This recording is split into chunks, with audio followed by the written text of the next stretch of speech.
Welcome to Navigating Life with Vision Loss, an Aftersight original podcast.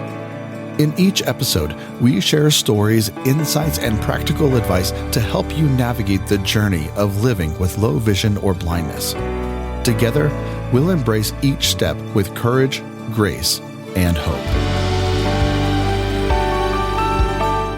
Hello, I'm Kim Wardlow, your host for Navigating Life with Vision Loss. We are into our series now on safety. So hopefully you've been able to listen to the previous episodes. We did some personal safety, some safety in terms of kind of emotional, psychological safety. So hopefully if you haven't listened to those, you can go back and listen to those. They're still available. And today we're going to be talking about home safety and smart tools and adaptations that you can do to make your home safe. And our guest today is Neva Fairchild. She is a well-known leader and advocate in the blind and low vision community. She has over 15 years of experience at the American Foundation of the Blind and an equal amount of years at the Dallas Lighthouse for the Blind. Neva specializes in independent living skills, workplace accessibility, and daily living adaptations for people who are blind or have low vision.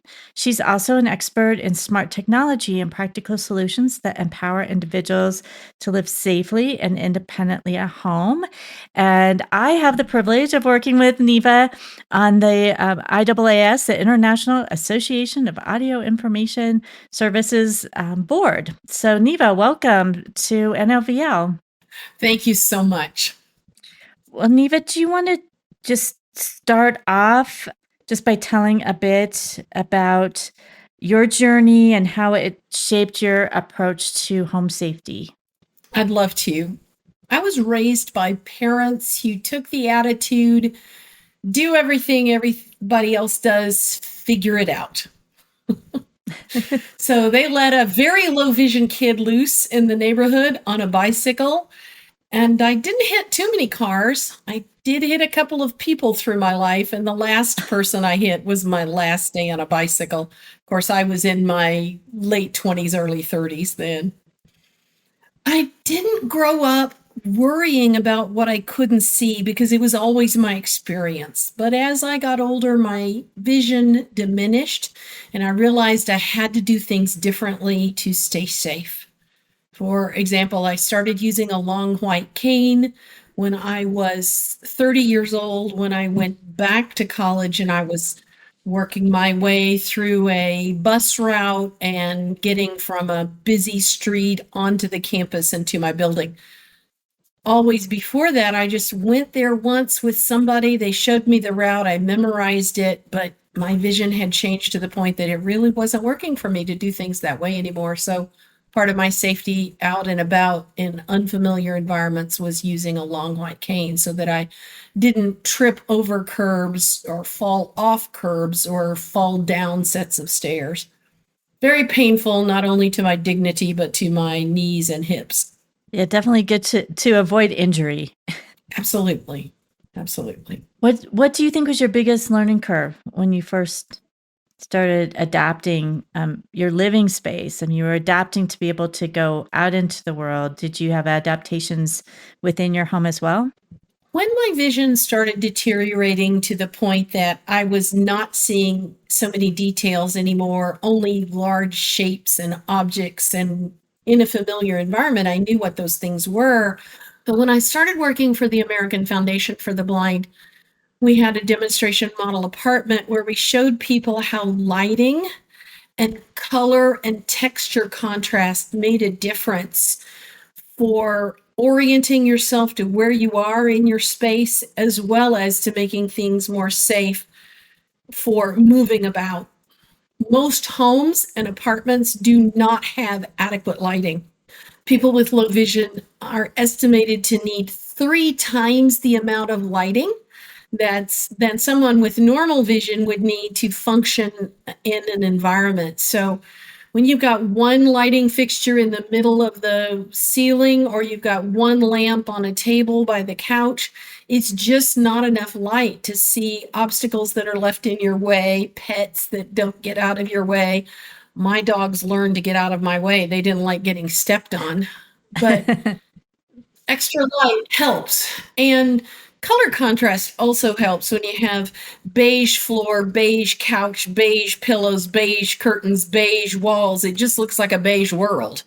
And you can change that very inexpensively by throwing an Afghan that's bright colors, or some pillows, or changing out the curtains so that you realize, hey, that's the wall I'm getting close to. It's orange, not beige. That must be the windows. It's helpful to draw your attention to where you are and to be able to avoid obstacles. For example, sitting a dark brown recliner on a beige carpet, that recliner is going to jump out at you if you have even the lowest vision. I could see those kind of contrasts until my vision, basically went away completely. And it was helpful to me to move around both in my work environment and my home environment.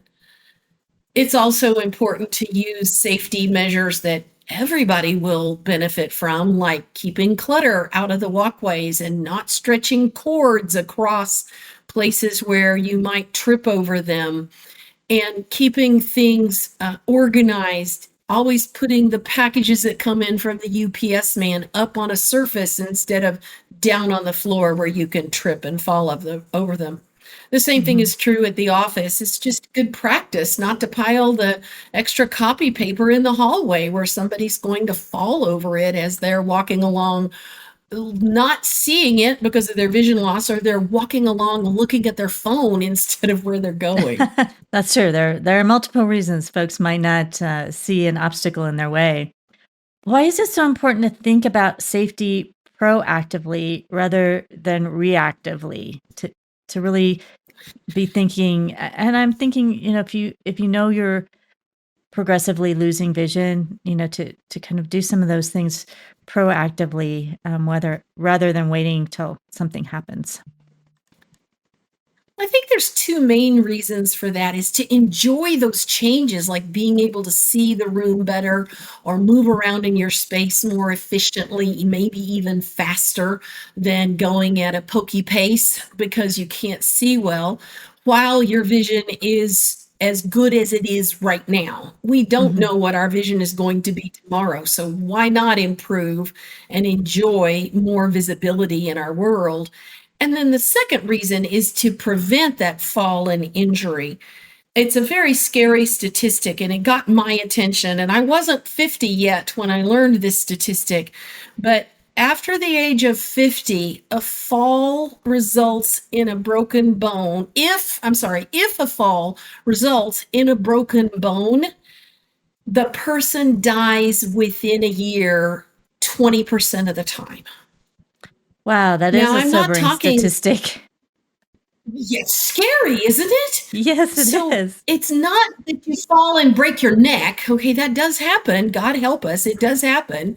But it's really the secondary, the blood clots, the sedentary lifestyle that results, the secondary effects of a broken bone, especially a major bone like a thigh bone or a hip. And then 20% of people are dead within a year. Now, I don't know about you, but that does not appeal to me. So No. preventing falls is super important as we get older. It's always important because nobody likes to fall, even if you're not really injured. It's embarrassing and your dignity is bruised. But it can be very dangerous and painful. Whether you're outside or inside, at home, at work, out in the community, it doesn't matter. Preventing falls is very important for our safety and our health. Yes, for sure. Well, as we think about making adaptations in our home, or it might be, as you said, at work, what are some of the smart tools that you would recommend for somebody just starting out? Well, it really depends on your level of comfort with technology. And I meet a lot of people, especially people who are older, who are not comfortable with technology. And sometimes I think it takes a compelling reason to embrace technology before they take that step.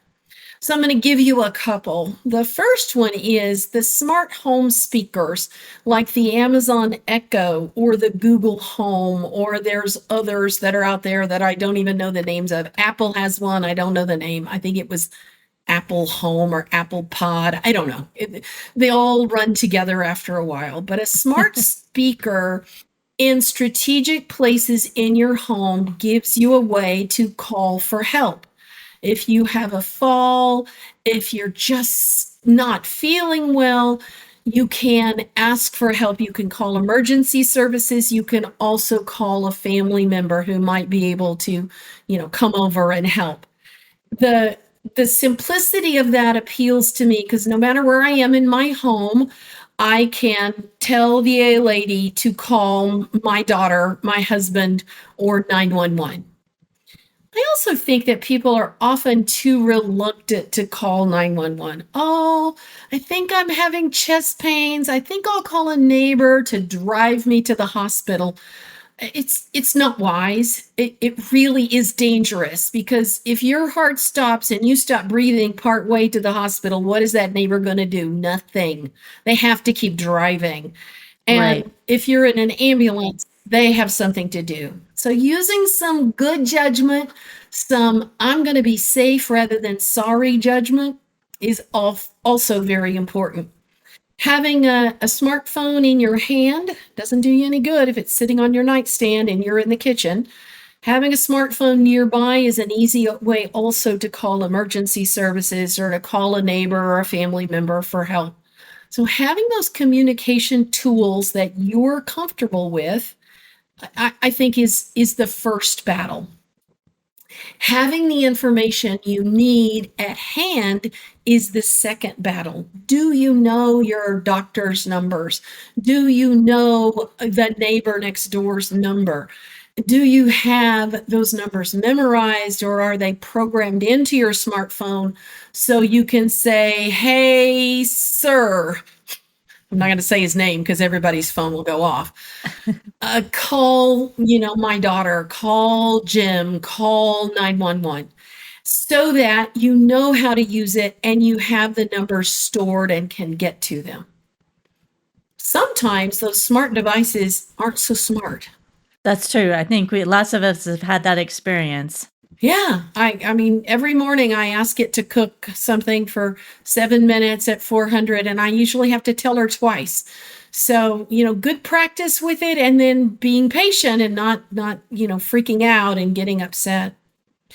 I'd also like to just touch on the whole, disaster preparedness. You don't know if and when there's going to be a fire in your house or when there's going to be a tornado that, or a flood that's encroaching, and having information in a go bag. Mine is a red backpack that's in the top of my closet in where my coats hang. And that's kind of on the way from the bedrooms to the front door. So I can open that door, grab it, and run out the front door. And I have copies of my husband's and my driver's license. What if my purse isn't findable when I need to exit the house? Our insurance card copies are in there. A list of names and phone numbers, because what if my phone wasn't nearby to grab when I ran out of the house? And I'm telling you, when I was in a fire at an office, I tried to dial 911 from the landline phone. And because it was a voice over IP phone, it did not connect to 911. I finally gave up and ran out of the building and counted on somebody else to call 911. My cell phone was laying right there on the desk. Did I think to pick it up and run out the door and call once I was outside? No, I did not. And sometimes my phone is in the other part of the house. So if I want to get out fast, which that's what they tell you, get out fast, don't stay, don't try to stop it, don't try to save your family photos off the wall, save your life. It's the most important thing, is you may not have those numbers when you get outside. So that's the kind of thing. When I had a dog guide, I had a bag of food, and a portion of a prescription bottle in there with his medicine. I had prescription bottles with just a few of my pills in there. And that way, if I had to go to a shelter, I at least had a day or two of food and a day or two of medicine for both me and my dog. And yeah, my husband's was in there too. Well, I know all of us label things, whether we're doing tactile markers, Braille, large Mhm. print, whatever kind of markings that work for us, that we use to label and organize things. But are there things in the home, either that we may not think about labeling that could be important in terms of safety, or just things that should be maybe some of the first things that we label in our home? Well, definitely labeling prescription and over-the-counter medication, I would say, is first, foremost, primary thing to know for sure what you're taking. And you can get Braille labels if you get your your pharmaceuticals filled through a mail order pharmacy. They have Braille labels available. Your local brick and mortar pharmacy does not, but they have talking labels. Many of them use ScriptTalk. CVS uses Spoken RX. Walgreens uses a stick-on audio recorder that tells you the medication. Wherever you get it, however you get it, I like to use WayAround for my over-the-counter drugs. WayAround is a smart phone tag and scan system that works with iOS, Android, Blind Shell 2, and Blind Shell 3. And so I put labels. I get all my prescriptions through mail order, so I have Braille labels on them. They're easy. But all the over-the-counter supplements and vitamins and melatonin and CoQ10, all that stuff I take, I want to know which bottle it is so that when I, am out, I know for sure I need to get a new bottle of that item, and I don't end up overdosing taking two of an item because I thought it was my CoQ10, but really it was my vitamin E. So now I'm taking, double up on the vitamin E or double up on the CoQ10 if I don't have a label on it. And I use the buttons from WayAround. I drop them down inside the bottle with the pills. There's no way you can mistake it for a pill. It's like the size of a dime or two dimes really stacked together. And then you can read the tag right through the bottle. I don't recommend putting labels on the lids to bottles of medication, whether they're over the counter or prescription. Because if you accidentally open two bottles while you're getting your pills out and you've got two bottle caps with labels on them laying there, it's real easy to put the wrong cap on the wrong bottle. And then you're taking the wrong thing in the wrong dose, maybe even at the wrong time. Right. So if you're going to label it either inside the bottle with something that you can read with your phone, or a sticker on the bottom of the bottle or the side of the bottle if you don't mind covering up print that someone else might want to read. The cap or the lid of a bottle is it's unsafe to do that. And prescription mistakes send tens of thousands of people to the ER every year, and thousands of them die because of prescription mistakes. Yeah. That's scary too. It's so easy if you just take an overdose, the wrong, of a medicine. Yeah. You can really have some serious consequences. It can even happen to somebody who's sighted. Sure. My husband and I were visiting his parents, and he was like, "Mom, I need a Tylenol." "Oh, they're by the sink." And he went in there and he just picked up a bottle and took 2 capsules. And he was sick as a dog later in the day. And then the next day, "I've got a headache. I think I'm going to take some more Tylenol." Happened again. I'm like, "Wait a minute." What are you taking? I said, "Go get that bottle and read." He was taking his father's theophylline, which is a COPD medication. And oh my goodness. The overdose effects are sick as a dog. And he has 20/20 vision. Yeah, it can be easy just to pick up the wrong bottle. Mm-hmm. Are there other, I guess either high-tech or low-tech solutions that you'd recommend for other parts of the house? It's important to know the things under your sink. There's a lot of dangerous stuff under our kitchen sinks and under our bathroom sinks. So I do think labeling them in a very secure way so that you know the difference between Raid, ant, and roach killer and oven cleaner. Right. It's also important to know the difference between not only for your safety, but for the condition of the item you're spraying it on, the difference between Febreze and Clorox cleanup, for example. If my, living room carpet isn't smelling the freshest and I'm going to go spray it heavily with Febreze to take away all those doggy scents, and it's Clorox cleanup, I just ruined a whole room full of carpeting. So safety, yes, but also, caring for our things properly. Spraying stain remover on something instead of some other harsh chemical that could be, dangerous to inhale as well as to get on your skin. The other thing is using gloves when you need to with harsh products. That's so important. And making sure that it's well ventilated. You've got the ceiling fan on, or you've turned a room fan on so that you're blowing away the fumes and breathing clean air. You can succumb to fumes very easily. I remember my grandmother was cleaning her oven, and I was a teenager. I went over to her house and found her crumpled on the floor. Oh, The oven my. door was open, and the house smelled like, a chemical factory. And she had just overused the oven cleaner, and it wasn't ventilated well. She recovered, but she could have hurt herself when she fell, or Right. that kind of respiratory impairment could lead to serious problems. I don't want to be a scare tactics kind of person, but there's a lot of dangerous things in our homes.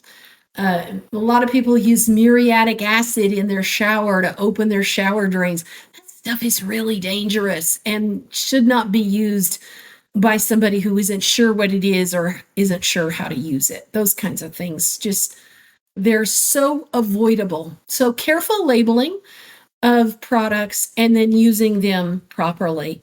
And when you don't know how to use them properly, it's worth waiting till you can either read the label with an app on your phone like Seeing AI, or you can search the web for instructions about that product, or a friend or family member can read that label to you and help you be positive that you know how to use it safely. I also think it's important to know our appliances and the information about them and how to use them. For example, I was at a conference this past week, and the lady was talking about a fire blanket. It's about a 40-inch by 40-inch blanket that if you have a stovetop fire, you just throw it on top of it and it smothers the fire.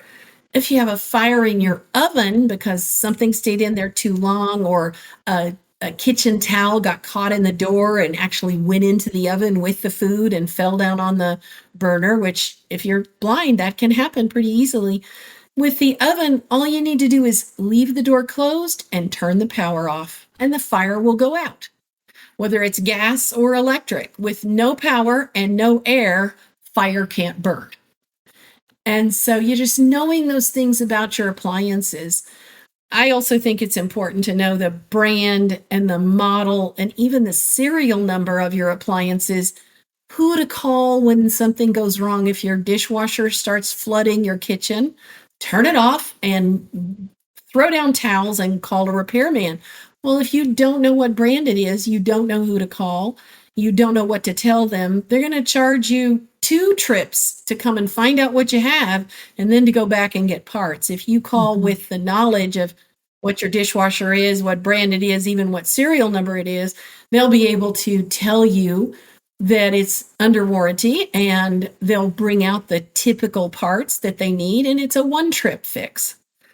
And the way I do that in my house is, again, the WayAround stickers. I have those on all my appliances: the hot water heater, washer, dryer, dishwasher, stove, which is a combination, freestanding range, and my microwave and my refrigerator. Because when they go out, I want to get help as fast as I can.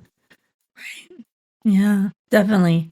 If you're setting something up, if it's new, a new tool or setups, do you have suggestions of mistakes to avoid if you're trying out something new? Well, there's a few common sense things, using scissors or a box cutter or whatever to open up a package. You always want to cut away from yourself.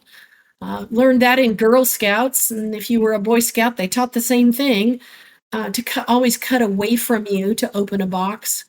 I learned the hard way that you should make sure that when you are picking up a box and carrying it somewhere, that there isn't already an open top, because I picked it up and don't ask me how, but the box wasn't pointed up. The open was to the side. I picked it up and started across the room and it fell out. That was the end of that air fryer.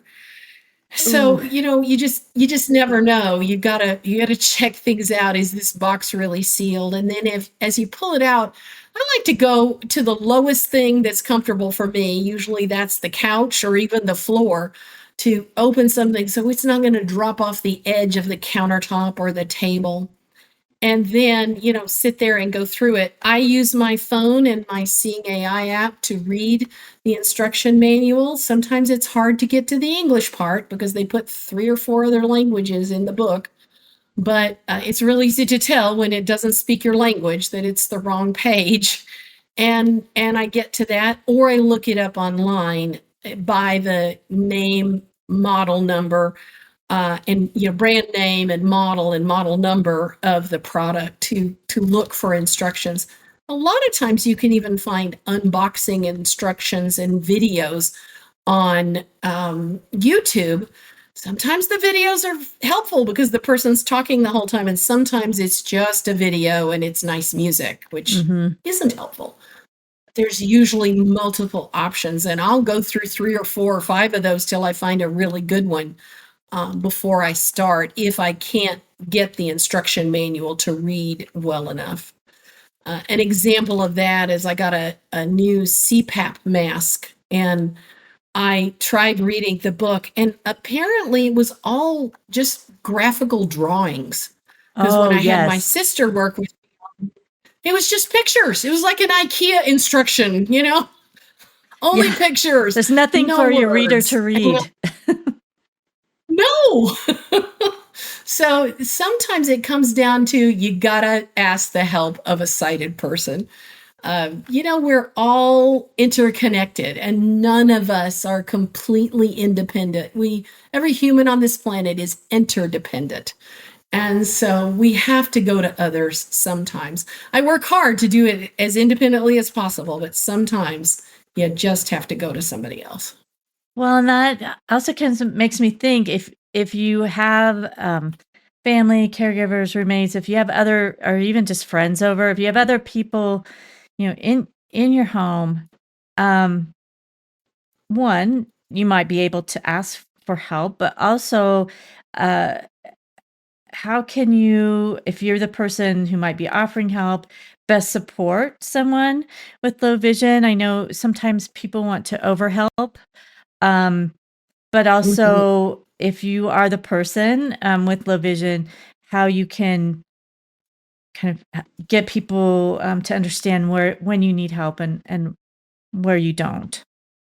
It's a good point, Kim. Honestly, most people have the best of intentions, but they don't always know when they're over helping. So my suggestion is, if you are a helper, you ask, how can I help you with that? Not take it out of their hand and do it for them. Okay?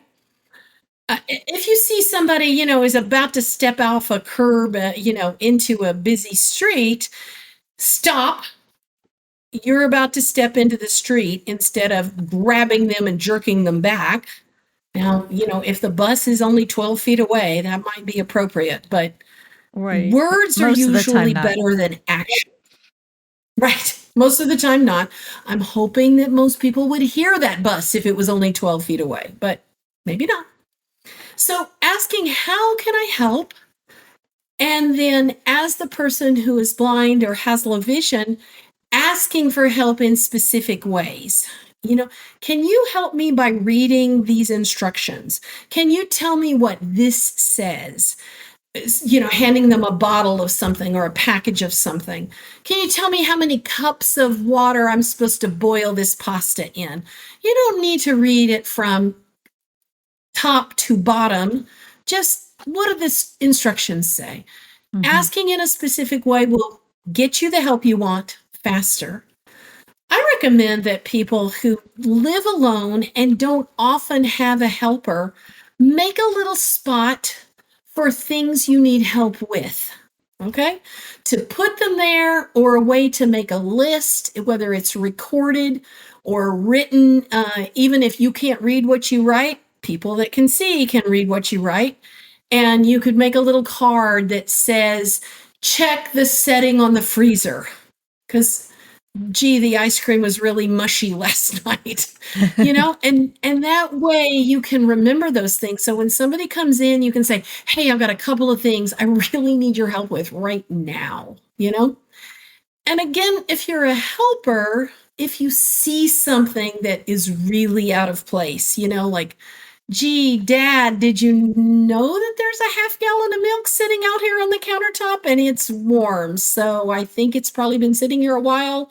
I should probably pour that out and go get you another half gallon, because food safety is really important when you think about the ability to recover from a food poisoning that's, for somebody who's already maybe dealing with other illnesses, and then you add food poisoning on top of it, it can be really hard.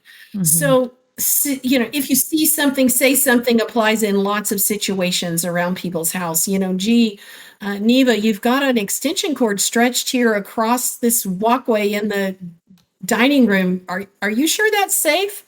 Oh, I forgot. I plugged in my hot glue gun and I forgot to take that away. Thank you for reminding me. I would rather have somebody do that and catch me in a mistake than I would like to fall over that cord and hit the ground face first. Right. Definitely. Well, these have all been like really great tips. There's so many things that I think we don't think about, all the various types of safety issues that may be in our homes, from causing potential falls, or food safety you mentioned, just all kinds of things that we sort of just navigate through every day and don't always think about it. But if we're really trying to think about safety in our homes, going through those things, do you have advice for someone who maybe, now that they've thought about all these things in their home and they're feeling a little overwhelmed by all the things that they may need to check or do you have advice, or maybe, where someone could start if they want to do one immediate improvement? I do. I think using the APH Connect Center, APH stands for American Printing House Connect Center, which that's their website, aphconnectcenter.org, and visiting the VisionAware website, or calling their 800 number that's on that main page of their website, which I'm sorry, I don't have it memorized. It is a good idea for tips and tricks and resource guides and videos to watch that are designed for people with low or no vision to be able to understand without being able to see the videos. There's also services available in communities from the local agency for the blind, which is usually called OIB, Older Individuals Who Are Blind, for people over the age of 55, or VR for people under the age of 55, to get independent living skills, to make sure their home is safe and accommodates their needs. Because it's not just, blindness is not a one-time deal. For a lot of people, there are other disabilities to deal with, like unsafe stairs, or steps onto their porch that don't have a place to hold on, and those kinds of things. That kind of adaptation is important to get sooner rather than later, and they can help. And if they have other community resources, like for building a ramp to help someone get down a set of stairs onto their driveway. They can do that kind of thing through community resources. And the easiest way to find all of these is to dial 211 on your phone and tell the operator that answers the kind of help you're needing, the kind of trouble you're having, and let them find local resources to connect you to. 211 is a great resource that if you haven't discovered it yet, you can ask all sorts of questions and they'll put you through to the right people. Well, thank you, Neva, for the resources and the advice. How would someone connect with you if they're interested in the work you're doing or maybe have a question for you? They could reach out to me at expertsonblindness.com. That's expertsonblindness.com. There's a phone number. There's also a contact form that you can send me a request very easily on the computer. And do you just want to highlight for folks that the work that you are doing? I serve as an expert witness to attorneys who are litigating cases involving people who are blind or have low vision. Sometimes it's medical malpractice, sometimes it's personal injury, sometimes it's denial of services and accommodations on the job. And the attorneys reach out to me for expert witness services, either in the negotiation toward a settlement or at trial. Great. Well, if those services are needed, they are so important. So thank you for sharing your contact information. Thank you again for joining us on NLVL. Thank you so much. It's been a delight. And for all of you listening, as I said, you can go back and listen to those first 3 episodes. Next week, we will be talking about cybersecurity, so identity and digital safety. So that is so prevalent these days with all of our devices and getting hacked into and scams and things. So be sure to join us for that. We also have all of our other podcasts that are done by Aftersight, the Blind Chick, Blind Sight, Blind Level Tech, and now our newest podcast is Code Orange, which relates to the safety series that we're doing now. It focuses on that emergency preparedness that Neva mentioned a little bit earlier, but beyond just the to-go bags, but looking at many types of different scenarios and staying safe in lots of those scenarios. So we thank you so much for listening. If you're able, we always appreciate donations. Aftersight is a nonprofit organization, so you can do that. Our website is www.aftersight.org. We're also always happy if you share your own stories, safety tips, or if you have questions, you can reach us by email at feedback@aftersight.org, feedback@aftersight.org, or our phone number is 720-712-8856 if you'd like to leave feedback. Again, that's 720-712-8856.